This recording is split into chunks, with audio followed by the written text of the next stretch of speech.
अस्सलामुअलैकुम student, welcome to my channel master study zone. आज की हम अपने इस वीडियो में डिस्कस करेंगे क्लास 9 बायोलॉजी की न्यू बुक के chapter number 10 reproduction in plant के सेकंड हाफ पोर्शन को, जिसमें हम आज स्टडी करेंगे रिप्रोडक्शन प्लांट के अंदर सेक्सुअल रिप्रोडक्शन किस तरह से होती है। हमने अपने प्रीवियस लेक्चर में स्टडी किया ए सेक्सुअल रिप्रोडक्शन और ए सेक्सुअल रिप्रोडक्शन किन किन मेथड्स के थ्रू होती है और प्लांट्स के हम कौन से ऐसे वेजिटेटिव पार्ट्स को यूज़ करके आर्टिफिशियली प्रोपोगेट करवा सकते हैं। उन मेथड्स को हमने डिटेल के साथ स्टडी किया। आपको मेरे प्रीवियस लेक्चर में कोई कन्फ्यूजन हो या इसके अलावा क्लास 9 के किसी भी सब्जेक्ट में आपको प्रॉब्लम हो, केमिस्ट्री में, फिजिक्स में, मैथ में, बायो में, इंग्लिश में, आप मुझे कमेंट सेक्शन में मैसेज करें। इसके अलावा स्टूडेंट मैं आपको बता दूं कि चैप्टर नंबर 1 बायो का चैप्टर नंबर 1 से लेके चैप्टर नंबर 10 तक के डिटेल टॉपिक वाइज लेक्चर, इसके अलावा इंपॉर्टेंट लॉन्ग और important short question with in the chapter और सॉल्व एक्सरसाइजेस के सोल्यूशन मेरे यूट्यूब चैनल पे अपलोड है। अगर आपको किसी भी चीज़ में कोई प्रॉब्लम हो तो यूट्यूब चैनल को विजिट करें। स्टार्ट करते हैं अपने आज के लेक्चर को। Sexual reproduction in plants. Plant के अंदर सेक्सुअल रिप्रोडक्शन किस तरह से होती है या किस तरह से रिप्रोड्यूस करते हैं। तो जो प्लांट के मेजर ग्रुप हैं उनके अंदर दो टाइप की जनरेशन्स होती हैं ड्यूरिंग सेक्सुअल रिप्रोडक्शन, जिसमें से एक जनरेशन दूसरी के बाद आती है और हम उसको कहते हैं स्पोरोफाइट जनरेशन और गेमिटोफाइट जनरेशन। स्पोरोफाइट जनरेशन के अंदर स्टूडेंट ये डिप्लॉइड फेज है और प्रोड्यूस करती है spore through meiosis sporophyte generation में। जबकि अगर गेमिटोफाइट जनरेशन को देखें तो ये हैप्लॉइड मल्टी सेलुलर स्टेज होती है जो कि प्रोड्यूस करती है गैमीट्स को। तो स्पोरोफाइट जनरेशन और गेमिटोफाइट जनरेशन जो है ये प्रोड्यूस करती हैं स्पोर्स और ग्रो करवाती हैं न्यू गेमिटोफाइट जनरेशन को, और गेमिटोफाइट जनरेशन जो प्रोड्यूस करवाती है गैमीट्स वो यूनाइट होती हैं और बनाते हैं न्यू स्पोरोफाइट जनरेशन। इसी तरह से ये अल्टरनेटिवली एक साइकिल चलता रहता है। स्पोरोफाइट से गेमिटोफाइट बनते हैं, गेमिटोफाइट से स्पोरोफाइट बनते हैं। जैसे कि आपको इधर डायग्राम में भी नजर आ रहा है कि स्पोरोफाइट जो है वो क्या होते हैं, डिप्लॉइड फेज होती है जो प्रोड्यूस होती है मियोसिस के थ्रू, और जो प्रोड्यूस करवाती है स्पोर्स, जो स्पोर्स वो प्रोड्यूस करवाती है वो हैप्लॉइड होते हैं। हैप्लॉइड स्पोर जो हैं ये नेक्स्ट इन्होंने जब गेमिटोफाइट जनरेशन में चेंज होना है तो ये स्पोर्स इनमें हैप्लॉइड मल्टी सेलुलर स्टेजेस जो है ये हैप्लॉइड होते हैं स्पोर्स, और ये क्या प्रोड्यूस करते हैं, मल्टी सेलुलर स्टेज प्रोड्यूस करते हैं गैमीट्स। यानी कि ये देखें गेमिटोफाइट जो हैप्लॉइड थी उसने क्या प्रोड्यूस किए, गैमीट्स, जिसमें से फीमेल गैमीट है और मेल। जब ये दोनों आपस में यूनाइट करते हैं जाइगोट बनता है और माइटोसिस का प्रोसेस होता है इनके अंदर, और दोबारा से फिर स्पोरोफाइट जनरेशन जो है वो बनती है। इनके अंदर फिर दोबारा से मियोसिस का प्रोसेस होगा, और इसके अंदर जब मियोसिस का प्रोसेस होता है तो ये स्पोर प्रोड्यूस करते हैं। इस तरह से अल्टरनेटिवली ये स्ट्रक्चर चलता रहता है। इसी वजह से इस फिनोमिना को कहते हैं अल्टरनेशन ऑफ जनरेशन। तो स्पोरोफाइट जनरेशन जो है वो डिप्लॉइड होती है और वन एंड प्रोड्यूस करती है मियोसिस के थ्रू, स्पोर डेवलप कर जाते हैं फिर हैप्लॉइड गैमीट में, जैसे मैंने आपको बताया, और गेमिटोफाइट जो है वो दोबारा प्रोड्यूस करती है हैप्लॉइड गैमीट्स, और वो हैप्लॉइड गैमीट्स जब फ्यूज होते हैं तो बनाते हैं जाइगोट, और इसी तरह से ये जनरेशन चलती रहती है। नेक्स्ट हम डिस्कस करते हैं life cycle of angiosperm. Angiosperm बोलते हैं फ्लावरिंग प्लांट्स को। इनके अंदर सेक्सुअल रिप्रोडक्शन के कौन कौन से ऑर्गन प्रेजेंट हैं जी स्टूडेंट। तो पार्ट्स कौन कौन से हैं फ्लावर के, रिसेप्टेसल। रिसेप्टेसल हम नीचे वाली आप फूली हुई डंडी को भी कह सकते हैं, जो बिल्कुल फ्लावर जहाँ से अटैच होता है उसका फ्लोरल पार्ट के साथ वो अटैच होता है इधर से, तो जिधर से फूला हुआ पोर्शन होता है हम उसको कहते हैं कि वो क्या है, रिसेप्टेसल है। और ये जो है काम करता है सपोर्ट करता है फ्लावर के स्ट्रक्चर को। अब अगर हम इसके फ्लोरल पार्ट को डिस्कस करें तो सबसे पहले आता है कैलेक्स। ये आउटर मोस्ट वर्ल्ड आप कह सकते हैं घेरे को। ये आउटर मोस्ट होता है ग्रीन लीफ, जिससे आप जब कली बंद होती है तो वो जो है ग्रीन कलर की पत्तियों ने जब वो कली अभी खिली नहीं होती, फूल खिलता नहीं है, तो जिसमें के अंदर पेटल जो हैं वो बंद होती हैं और बाहर उनके आपको ग्रीन पत्तियां नजर आ रही होती हैं, उसको कहते हैं सेपल्स। सेपल्स का काम होता है कि ये अंदर जो फ्लावर है जो अभी ओपन नहीं हुआ उसको प्रोटेक्ट करती हैं। कोरोला आप हम कहते हैं कि ये सेकंड वर्ल्ड, दूसरा घेरा होता है जिसके अंदर रंगीन पत्तियां होती हैं, जैसे कि रेड रोज की पत्तियां या दूसरा कोई भी फ्लावर है तो उसको हम कहते हैं कि ये क्या है, कोरोला है। एंडोरेशियम जो है ये है मेल रिप्रोडक्टिव स्ट्रक्चर, और इसको हम कहते हैं स्टेमन। हर स्टेमन कंसिस्ट करता है एंथर और फिलामेंट पे। अगर आप एंथर और फिलामेंट की स्ट्रक्चर देखें तो वो इस तरह से है, जो ऊपर आपको बाज़ औक़ात आपने रेड कलर का फ्लावर देखा हो तो आप उसको ऊपर से देखें तो उसके अंदर जो पोलन ग्रेन्स होते हैं वो आपको नज़र आ रहे होते हैं। तो इस तरह से उसकी ये स्ट्रक्चर बिल्कुल क्लियर नज़र आती है, जिसमें ऊपर वाला हिस्सा एंथर और नीचे वाला बहुत बारीक सा ये हिस्सा जो है ये फिलामेंट होता है। तो एंथर जो है उसके पास पोलन सैक्स होते हैं, माइक्रोस्पोरेंजिया हम उनको कहते हैं, जो कि प्रोड्यूस करते हैं माइक्रोस्पोर्स को, और स्टॉक लाइक फिलामेंट जो कि एंथर होता है वो इसको सपोर्ट कर रहा होता है। फिलामेंट जो है वो एंथर को सपोर्ट करता है। गॉयनेशियम की बात करें तो ये इनर मोस्ट वर्ल्ड है और इसको फीमेल रिप्रोडक्टिव स्ट्रक्चर कहते हैं और इसको हम कार्पल बोलते हैं फीमेल रिप्रोडक्टिव स्ट्रक्चर को। जिस तरह मेल रिप्रोडक्टिव स्ट्रक्चर को स्टेमन बोलते हैं, इस तरह फीमेल रिप्रोडक्टिव सिस्टम को हम कार्पल कहते हैं। तो कार्पल 3 तरह के हिस्सों पे कंसिस्ट करता है। उसके पास एक एनलार्ज बेस कार्पल होता है जिसको हम कहते हैं ओवरी। ओवरी के बाद उसका नेक्स्ट जो कि ओवरी जो है वो ओव्यूल प्रोड्यूस करती है। ओव्यूल जो है वो प्रोड्यूस करते हैं मेगास्पोर्स रिप्रोडक्शन के दौरान। स्टॉक लाइक पार्ट जिसके साथ ओवरी अटैच होती है उसको बोलते हैं स्टाइल और उसका इसी तरह से उसका स्टाइल बना भी हुआ होता है। ओवरी आपको नीचे फूला हुआ पोर्शन नज़र आ रहा है, स्टाइल का एक स्टाइल सा बना हुआ है, पतली सी नेक तरह का रीजन, उसको हम बोलते हैं स्टाइल और जो टिप ऑफ स्टाइल है उसको हम कहते हैं स्टिग्मा। अब बात आती है कि पिस्टल क्या होता है। तो कुछ फ्लावर के अंदर एक या एक से ज़्यादा कार्पल यानी कि जो फीमेल रिप्रोडक्टिव पार्ट जिसको हम कहते हैं कि ये कार्पल है, एक या एक से ज़्यादा कार्पल फ्यूज़ होकर बनाते हैं एक स्ट्रक्चर जिसको हम कहते हैं पिस्टल। ये फीमेल रिप्रोडक्टिव पार्ट होता है फ्लावर का। नेक्स्ट हम बात करते हैं कि लाइफ साइकिल या स्टेजेस क्या आती हैं प्लांट के अंदर। तो एंजियोस्पर्म प्लांट, तो फर्स्ट ये है कि एंजियोस्पर्म प्लांट जो है वो फ्लावरिंग प्लांट होते हैं जो कि बेयर्स करते हैं फ्लावर और फ्रूट को।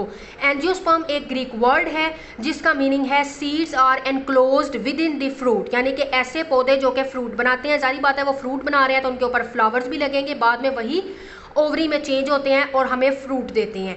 तो एंजियोस्पर्म प्लांट बेसिकली क्या है, फ्लावरिंग प्लांट है और एंजियोस्पर्म एक ग्रीक वर्ड है और ये रिप्रेजेंट करते हैं स्पोरोफाइट जनरेशन। जब कोई फ्लावर मेच्योर होता है तो वो स्पोर प्रोड्यूस करता है। वो स्पोर जब जर्मिनेट करते हैं तो वो बनाते हैं फीमेल और मेल गमीटोफाइट और वो गमीटोफाइट जो है वो स्मॉल स्ट्रक्चर होता है जो कि कंसिस्ट करता है कुछ सेल्स के ऊपर और वही गैमीट्स बाद में कंबाइन होकर बनाते हैं जाइगोट और डेवलप कर जाते हैं एक न्यू स्पोरोफाइट में। तो हम देखते हैं कि किस तरह से ये स्टेजेस एंजियोस्पर्म के अंदर लाइफ साइकिल जो है वो किस तरह से है। तो फर्स्ट है डेवलपमेंट ऑफ फीमेल गमीटोफाइट, कि फीमेल गमीटोफाइट किस तरह से बनती है। तो आपको पता है कि इधर उन्होंने ये वर्ड यूज़ किया है कि ovule act as megasporangium. Ovule किस तरह से मेगास्पोरेंजियम के तौर पे काम करता है, तो प्लांट का वो स्ट्रक्चर जो प्रोड्यूस करवाता है मेगास्पोर्स उसको कहते हैं मेगास्पोरेंजियम। इसके पास मेगास्पोर मदर सेल्स होते हैं जिनके अंदर मियोसिस होती है। साथ साथ आप साइकिल को समझते जाएं। ये हमारे पास था मेगास्पोर जिसको हम कहते हैं कि मेगास्पोर जो है वो कौन प्लांट की स्ट्रक्चर जो प्रोड्यूस करती है मेगास्पोर, तो उसको हम कहते हैं मेगास्पोर मदर सेल। अब ये मेगास्पोर मदर सेल जो है उसके अंदर क्या होगी, मियोसिस होती है और प्रोड्यूस करती है वो 4 हैप्लॉइड मेगास्पोर। ये देखें 1, 2, 3 एंड 4 हैप्लॉइड मेगास्पोर। इसमें से सिर्फ एक ही स्पोर जो है वो जिंदा बचता है, बाकी जो है वो डिजेनरेट कर जाते हैं। जो इनसाइड द मेगास्पोर जो है वो 8 हैप्लॉइड, अब एक मेगास्पोर जो है उसके अंदर ही उसने जिंदा ये बचा और उसके अंदर आप देखें कि 8 हैप्लॉइड न्यूक्लियाई जो हैं वो बनते हैं। ये देखें 1, 2, 3, 4 ऊपर है और 4 नीचे हैं। टोटल 8 हैप्लॉइड न्यूक्लियाई बनते हैं माइटोसिस के थ्रू।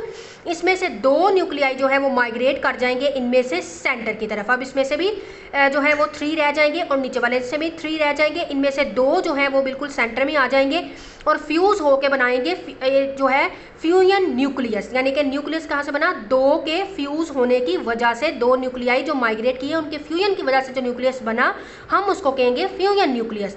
उसमें से एक न्यूक्लियस जो है, एक न्यूक्लियस आउट ऑफ रिमेनिंग 6, अब एक न्यूक्लियस है और बाकी 6 जो हैं वो क्या हैं, वो क्या जितने भी ये न्यूक्लियाई बचे हैं वो क्या बनाएंगे जी, एग जो बचा है वो क्या बनाएंगे, एक उसमें से जो है वो एग सेल है और एक उसमें से फ्यूजन ऑफ न्यूक्लियस है।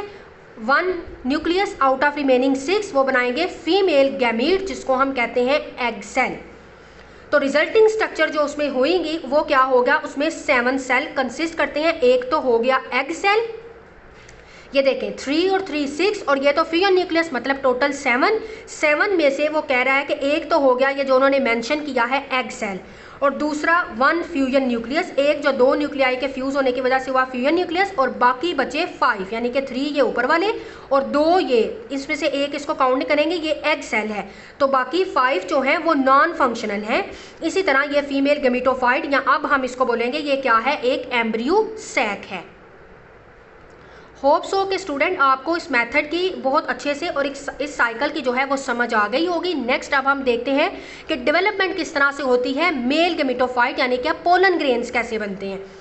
तो पोलन सैक इसको हम माइक्रोस्पोरेंजियम भी कहा जाता है हर पोलन सैक कंटेन करता है बहुत से डिप्लॉइड माइक्रोस्पोर मदर सेल्स, यानी कि जैसे आप ये देख रहे हैं कि जो पोलन सैक है जिसको हम माइक्रोस्पोरेंजियम भी बोलते हैं, उसके अंदर ये देखें पोलन सैक एक थैली है जिसके अंदर बहुत से माइक्रोस्पोर मदर सेल्स हैं, बहुत सारे हैं, उन्होंने एक को जूम आउट करके दिखाया है। तो हर माइक्रोस्पोर मदर सेल्स के अंदर मियोसिस होती है और वो क्या प्रोड्यूस करता है, 4 हैप्लॉइड माइक्रोस्पोर।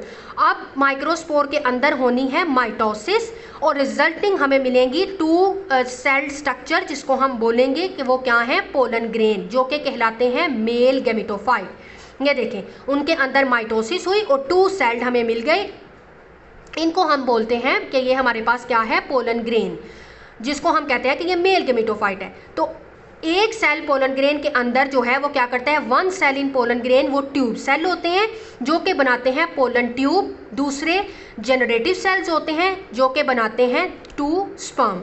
तो इस तरह से जो है वो मेल गैमेटोफाइट बनती है। बेसिकली मेल गैमेटोफाइट जो पोलन सैक होती है जिसको हम माइक्रोस्पोरेंजिया कहते हैं, तो माइक्रोस्पोर मदर सेल्स के अंदर ये बहुत से इसके अंदर डिप्लॉइड जो है वो सेल्स जो है वो प्रेजेंट होते हैं जिनके अंदर मियोसिस होती है और वो 4 हैप्लॉइड माइक्रोस्पोर प्रोड्यूस करते हैं। 4 माइक्रोस्पोर उनका रिजल्टिंग 2 सेल स्ट्रक्चर मिलते हैं और वो बनाते हैं पोलन ट्यूब।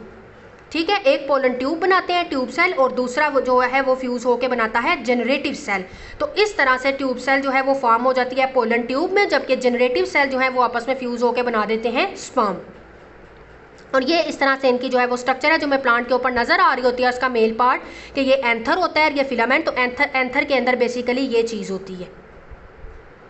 नेक्स्ट हम डिस्कस करते हैं पॉलिनेशन। पॉलिनेशन क्या है कि मेल गैमेटोफाइट जो पोलन ग्रेन है जिनके पास स्पर्म है, जबकि जो फीमेल गैमेटोफाइट जिसके पास एम्ब्रियो सैक है, जिसका भी हमने ये स्ट्रक्चर पढ़ा है, इसका स्ट्रक्चर ये फीमेल का एम्ब्रियो सैक का, और ये जो मेल हमारे पास है स्पर्म, ये जो है किस तरह से फ्यूज होते हैं। तो पोलन ग्रेन किस तरह से ट्रांसफर होते हैं एंथर से स्टिग्मा तक, और इस तरह से स्पर्म जो है वो किस तरह से फर्टिलाइज होते हैं, एग बनाते हैं। इस प्रोसेस को कहते हैं पॉलिनेशन, यानी कि transfer of pollen grain from anther to stigma, के एंथर से स्टिग्मा तक वो किस तरह से पहुंचते हैं। अब आपने एंथर तो ये देख लिया कि ये मेल पार्ट है और ये देखें इधर ये है स्टिग्मा। अब एंथर किस तरह से स्टिग्मा के अंदर ट्रांसफर होते हैं ये अब हमने देखना है। स्टिग्मा क्या है, ये फीमेल जो है वो रिप्रोडक्टिव पार्ट है जिसको हमने पढ़ा कि इसको कार्पल्स बोलते हैं। साथ ही मैं आपको स्टूडेंट बता दूं कि पोलिनेशन 2 टाइप की होती है, एक तो सेल्फ पोलिनेशन, एक क्रॉस पोलिनेशन। सेल्फ पोलिनेशन को अगर इजी वर्डिंग में आपको समझाऊं तो पोलन ग्रेन का ट्रांसफर होना एंथर से स्टिग्मा तक, यानी एंथर मेल जो पार्ट है उसका स्टिग्मा फीमेल पार्ट के तक एंटर होना अपने ही सेम फ्लावर में, या अपने जैसे किसी सेम प्लांट सेम ही हो तो उसी से दूसरा प्लांट जो है उसी के जो है वो दूसरे फ्लावर के ऊपर ट्रांसफर होना सेल्फ पोलिनेशन है। और ये सनफ्लावर में, वीट और पोटैटोज में होती है। जबकि क्रॉस पोलिनेशन में ट्रांसफर होते हैं पोलन एंथर से किसी दूसरे प्लांट के स्टिग्मा के पास जो कि डिफरेंट प्लांट है, उसकी सेम स्पीशी के ऊपर, सेम स्पीशी का ही डिफरेंट फ्लावर है, उसके ऊपर प्लांट है, उसके ऊपर वो जो है वो अगर ट्रांसफ़र हो तो हम उसको कहते हैं ये क्रॉस पोलिनेशन है। और ये ज़्यादातर होती है एप्पल ट्री के अंदर। अब हम स्टूडेंट पढ़ते हैं कि फर्टिलाइजेशन किस तरह से होती है। तो फर्टिलाइजेशन बेसिकली एक ऐसा प्रोसेस है जिसमें मेल और फीमेल गैमीट फ्यूज होते हैं और जाइगोट बनता है। तो जब पोलन ग्रेन स्टिग्मा तक पहुंच जाते हैं, जो स्टिग्मा मैंने अभी आपको दिखाया जी स्टूडेंट, तो जब पोलन ग्रेन जो है वो स्टिग्मा तक पहुंचते हैं तो वो बनाते हैं ट्यूब सेल। उसके जो ट्यूब सेल हैं वो बनाते हैं पोलन ट्यूब। तो वो ट्यूब ग्रो करती है स्टिग्मा के साथ साथ और टूवर्ड्स द स्टाइल और ओवरी, और वो पोलन ट्यूब जो है वो पहुंच जाती है बिलाहर ओव्यूल्स तक, और देन वो एंटर होती है थ्रू द माइक्रोपाइल। एंट्रोपाइल के ज़रिए वो एंटर होती है ओव्यूल तक। ये जो माइक्रोपाइल है ये एक स्मॉल ओपनिंग होती है जो ओव्यूल की सरफेस के अंदर होती है। तो जनरेटिव सेल जो है पोलन ग्रेन्स के वो बनाते हैं 2 स्पर्म, वो एंटर होते हैं एम्ब्रियो सैक के अंदर एंड देन वो एग तक पहुंच जाते हैं। अब एक स्पर्म फ्यूज तो करता है एग के साथ और वो बना देता है डिप्लॉइड जाइगोट, और जाइगोट के अंदर इवेंचुअली डेवलपमेंट होती है और वो चेंज हो जाता है एम्ब्रियो के अंदर। अब जो सेकंड वन स्पर्म है वो फ्यूज करता है न्यूक्लियस के साथ और बनाता है ट्रिप्लॉइड, यानी कि 3N न्यूक्लियस। इस प्रोसेस को भी आप डायग्राम के थ्रू समझने की कोशिश करें। इस डायग्राम के थ्रू मैं आपको समझाती हूँ कि किस तरह से जो है ये इनके अंदर होती है। तो ये जो ट्रिप्लॉइड न्यूक्लियस होता है ये इस वजह से होता है कि एक एक न्यूक्लियाई जो है वो तो उसके साथ एग के साथ मिलके बनाता है स्पर्म, और सेकंड वन जो होता है वो 2 न्यूक्लियाई के साथ मिल जाता है। इस वजह से इसको कहते हैं कि ये वो बनाता है ट्रिप्लाइड यानी कि 3n न्यूक्लियस। इस वजह से इसको 3n न्यूक्लियस कहते हैं। तो ये न्यूक्लियस देन डेवलप होता है टिश्यूज़ के अंदर, जिसको हम कहते हैं एंडोस्पर्म, और एंडोस्पर्म प्रोवाइड करता है नरिशमेंट, गजाइत एम्ब्रियो को, और ये प्रोसेस जो है ये बनता है बेसिकली 2 स्पर्म्स के फ्यूजन की वजह से।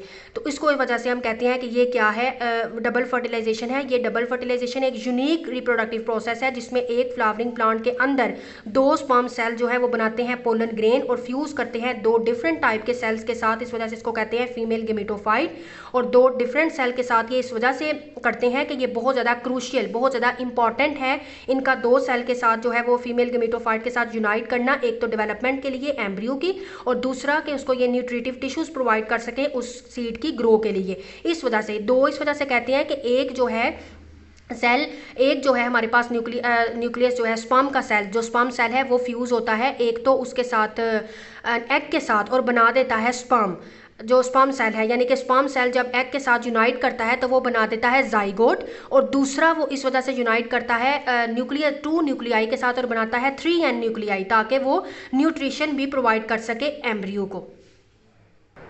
जी स्टूडेंट, तो अब हम समझते हैं इस प्रोसेस को। ये देखें, ये एंथर था, इसके अंदर पोलन सैक के अंदर जो है वो बहुत ज़्यादा जो है वो हमने अभी पीछे स्टडी किया कि इसके अंदर बहुत से माइक्रोस्पोरेंजियम होते हैं, उनमें से उनके अंदर मियोसिस होती है, वो हमने प्रोसेस देखा। फिर जो बना हमारे पास, एक तो हमारे पास बना पोलन ग्रेन और दूसरा हमारे पास बना था ये पोलन ग्रेन के अंदर जो ये मेल गेमेटोफाइट है, इनकी पोलिनेशन हुई, एक तो स्पर्म सेल और दूसरा क्या था ट्यूब सेल। ये जब एंटर होते हैं स्टिग्मा के अंदर और बिलाहर पहुँचते हैं ये ओवरी तक, तो इनमें से एक सेल जो है, एक एग सेल जो है वो तो एक एग और एक स्पर्म ये फ्यूज़ हो जाते हैं, ये एग सेल ये स्पर्म सेल इन्होंने फ्यूज़ हो के बना दिया इधर ये देखें जाइगोट। और दूसरा जो है जो सेल्स हैं वो क्या करेंगे, उन्होंने मिल के बनाना है, एक ने तो जाइगोट बना दिया और एक बनाएगा एंडोस्पर्म यानी कि 3n न्यूक्लियस। ये जो है डिजेनरेट करते हैं, इनके अंदर फ्यूज़ हो जाते हैं और फ्यूज़ हो के बनाते हैं ये 3n न्यूक्लियस। ये जो तीनों होंगे ये क्या बनाएंगे, 3n न्यूक्लियस। जी स्टूडेंट, तो आप इसको देखें समझें कि ये था ओव्यूल, जो कि फीमेल की जो है वो पार्ट से ये ओव्यूल जो है, तो इसको उन्होंने जूम आउट करके इधर ओवरी में दिखाया है। ये देखें, ये 2 इधर से आए थे ना, 2 सेल आपको नज़र आ रहे हैं, 3 ऊपर है, 3 न्यूक्लियाई नीचे थे माइक्रोपाइल। और ये देखें इस 2 के साथ जो है वो एक स्पर्म जो है वो ऐड हुआ, तो उन्होंने देखें इधर क्या बना दिया, एंडोस्पर्म न्यूक्लियस यानी कि 3n, ये 3n बन गया। अब नीचे देखें जो एक एग था इधर उसके साथ स्पर्म मिलेगा तो वो बना देगा जाइगोट, और पीछे बचे 2, ठीक है, वो 2 उधर इसके साथ ही आएंगे और ये बन जाएगा एंड जाइगोट बना, उसके साथ ये न्यूक्लियस 3n बना, और देन वो आगे फिर चेंज होता है सीड के अंदर और उसके अंदर बनता है एम्ब्रियो और ये उसका एंडोस्पर्म पोर्शन, और देन फिर इसी तरह से जो है वो साइकिल चलता रहता है। तो इस वजह से जो है इनके अंदर इसको हम डबल फर्टिलाइजेशन बोलते हैं कि इसमें एक स्पर्म जो है वो इसके अंदर फ्यूज़ होता है एग के साथ और बनाता है जाइगोट, और एक स्पर्म जो है वो 2 न्यूक्लियाई के साथ मिलके बनाता है 3n न्यूक्लियस, और इसी वजह से इसको डबल फर्टिलाइजेशन कहते हैं। और ये बहुत ज़्यादा इंपॉर्टेंट है, क्रूशियल है एम्ब्रियो की डेवलपमेंट के लिए, और दूसरा उसको न्यूट्रिटिव टिश्यूज़ प्रोवाइड करने के लिए। ये इस वजह से ये जो है इसका एक यूनिक करेक्टर है एंजियोस्पर्म प्लांट का। एंजियोस्पर्म मैंने आपको बता दिया कि वो फ्लावरिंग प्लांट होते हैं। नेक्स्ट हम डिस्कस करते हैं कि सीड और फ्रूट किस तरह से बनता है। तो जब ये देखें इधर फर्टिलाइजेशन हो गई, जाइगोट बन गया, वो डेवलप कर गया एम्ब्रियो में, ट्रिप्लाइड न्यूक्लियस की फ्यूजन भी हो गई जिसको हम एंडोस्पर्म टिश्यू कहते हैं। तो इन डेवलपमेंट के बाद ओव्यूल को अब हम कहेंगे कि वो भी मेच्योर है, और उसको अब हम कहेंगे कि ये क्या बन गया, सीड, और फिर वो ओवरी चेंज हो जाती है देन फ्रूट के अंदर। एंड नेक्स्ट एंड लास्ट है डेवलपमेंट ऑफ स्पोरोफाइट, कि वो किस तरह से बनती है, जब सीड मेच्योर हो जाता है तो वो गायब हो जाता है, डिस्पर्स्ड फैल जाता है। सीड जो है उसको जब सूटेबल कंडीशंस मिलती हैं तो एम्ब्रियो डेवलप करता है, उसके अंदर से न्यू प्लांट बनता है, और इसी तरह से फिर नेक्स्ट स्पोरोफाइट जनरेशन स्टार्ट होती है। ये इंपॉर्टेंट है। पार्थिनोकार्पी क्या है, कुछ प्लांट के अंदर ओवरीज डेवलप कर जाती हैं फ्रूट के अंदर बगैर उनके एग की फर्टिलाइजेशन हुए ओव्यूल के अंदर, उनके अंदर कोई सीड नहीं होता ऐसे फ्रूट में, तो इस प्रोसेस को कहते हैं पार्थिनोकार्पी। इसका रिजल्ट ये निकलता है कि हमें सीडलेस फ्रूट मिलते हैं, जैसे कि बनानास जो हैं और दूसरे ग्रेप्स जो अब आ रहे हैं मार्केट में, वो सीडलेस उनके अंदर वैरायटीज़ होती हैं। जी स्टूडेंट, तो ये था हमारा आज का लेक्चर जो कि सेक्सुअल रिप्रोडक्शन के ऊपर था। हमने इसको डिटेल से डिस्कस कर लिया। होप सो कि आपको समझ आ गई होगी।